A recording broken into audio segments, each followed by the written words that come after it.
के तपाईँ राति सुत्ने बेलामा वा दिनभरि एउटै कुरा धेरै सोचेर परेशान हुनुहुन्छ? धेरै सोच्ने बानी वा ओभरथिङ्किङले हाम्रो दिमागलाई थकाउँछ र मनको शान्ति खुसी दिन्छ। पीस बिलोङ्स टु ह्याप्पिनेसमा हजुरहरू सबैलाई स्वागत छ। आज हामी कुरा गर्नेछौँ कसरी नकारात्मक सोचलाई रोकेर मनलाई सधैँ शान्त र खुसी राख्ने।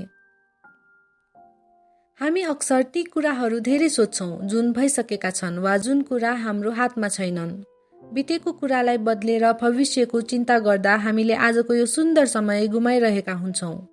धेरै सोच्नु भनेको एउटा ठाउँमा बसेर घुम्ने कुर्सी चलाउनु जस्तै हो। यसले तपाईलाई कतै पुर्याउँदैन, केवल थकाउँछ। नकारात्मक सोच आउँदा त्यससँग लड्न खोज्नु पर्दैन। जब दिमागमा कुनै नराम्रो वा चिन्ताजनक विचार आउँछ, आफूलाई भन्नुहोस्, यो केवल एउटा विचार हो, यो सत्य होइन। जुन कुरा तपाईको नियन्त्रणमा छैन त्यसलाई स्वीकार गर्न सिक्नुहोस्। स्वीकार गर्नु नै शान्तिको पहिलो पाइला हो। जब दिमाग अशान्त हुन्छ, यी 3वटा काम गर्नुहोस्। 1. 5 पटक गहिरो सास लिनुहोस्। ध्यान पुरा आफ्नो सासमा दिनुहोस्। यसले तपाईको दिमागलाई तुरुन्तै शान्त बनाउँछ। 2. मनका कुरा कापीमा लेख्नुहोस्।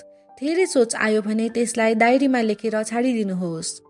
3. ससाना कुरामा खुसी हुनुहोस्। बिहानको घाम, तातो चिया वा साथीको मुस्कान, यी साना कुरालाई महसुस गर्नुहोस्।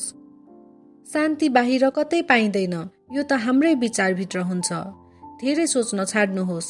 आजको दिनलाई खुसीका साथ बाँच्नुहोस्, किनकि आखिरमा पीस बिलोङ्स टु ह्याप्पिनेस, अर्थात् शान्ति नै खुसीको मुख्य आधार हो। भिडियो मन पर्यो भने लाइक, शेयर र सब्स्क्राइब गर्न नभुल्नुहोस्। तपाईको दिन शान्त र खुसी रहोस्। धन्यवाद।